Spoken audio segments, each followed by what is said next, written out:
Unfortunately, voids, or vacant periods when your rental property is empty, is a fact of life. Here's one thing you must think about whenever you have a void.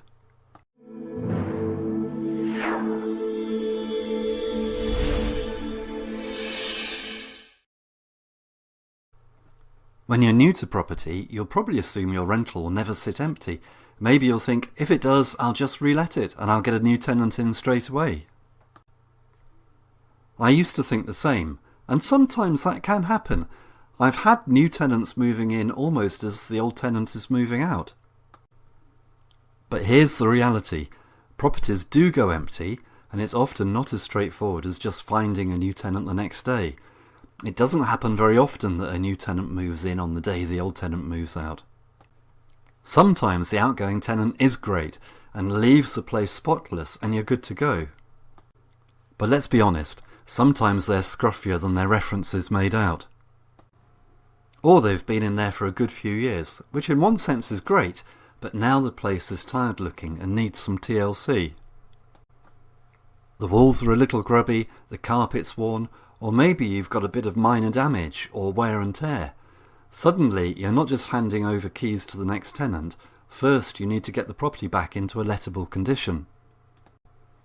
And if you're unlucky, it's more than just a quick tidy up. We're talking new carpets, full redecoration, maybe even sorting leaks or boiler issues, the kind of stuff you can't do yourself over a weekend.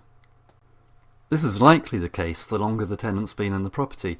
I've had tenants in a property for 10, even 15 years, and that was great for cash flow, but it almost guaranteed that at the end of the tenancy I'd need to do a fairly substantial renovation. And this is when things start to move more slowly than we'd like. It's highly unlikely that your contractors and tradesmen will be available straight away.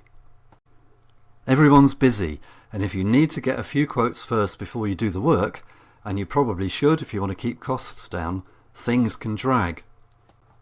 Until the property's freshened up, it will be sitting empty. Sometimes for days, again if you're lucky, but more likely for weeks. After all, your contractors and tradespeople might not be able to get out to give you a quote for a couple of weeks, let alone think about starting work. And so it's not unknown for a property to be vacant for a month or more between tenants. It's unfortunate, but it can happen. It can be frustrating because during this period you won't be receiving rent, but you probably have a mortgage to pay, and council tax and utility bills. And at the end of it, you'll be receiving a bill for the renovation and the cleaning. But here's the bit you don't hear people talking about very much. Empty properties are vulnerable. So the first thing you need to do is to make sure your insurance company will cooperate if anything happens. If the property is vacant over winter, that could mean shutting off the water supply at the stopcock and draining down the water and heating. And regardless of the time of year, you'll need to make sure that windows and doors are locked and secure, and that the property is inspected on a regular basis, either by you or your managing agent, and a diary note is kept of when you are at the property. You can be sure that if anything happens, the insurance company will want proof, by which I mean the diary entries, that the property hasn't just been forgotten and ignored. You need to check the small print. Most insurers expect regular inspections, sometimes every 7 or 14 days, or they can wriggle out of paying. So if you're assuming you're covered when it's empty, make sure you're actually doing what your policy says you should do. If you're not sure, your insurance broker should be able to advise you. So what can happen when the property is empty? It could be something as simple as a leak, as I've already mentioned, and if that happens, you don't want it bringing down ceilings or ruining carpets. Or there could be storm damage in extreme weather. But sadly, the property could also be a victim of crime. I've had boilers and pipework stolen during voids. I've had people chuck rubbish over the fence into the yard like it's their own personal tip. And not just one bag either, but proper fly tipping. I've had lead flashings taken from the roofs. Void periods aren't just about lost rent. They can cause cost, hassle and risk.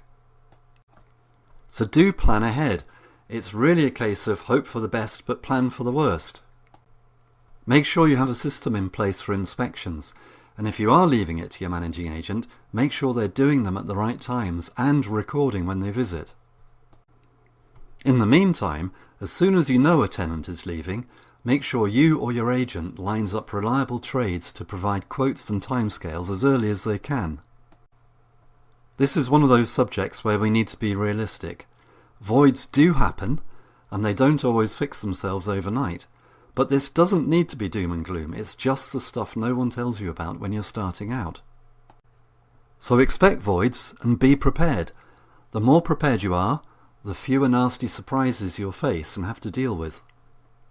And if you're enjoying this video, then please don't forget to like, follow and subscribe. And please also come over to my website, thepropertyteacher.co.uk, that's thepropertyteacher.co.uk, where you'll find loads of resources, including free special reports, plus my very popular The Successful Property Investors Strategy Workshop, and the Successful Property Renovators Workshop.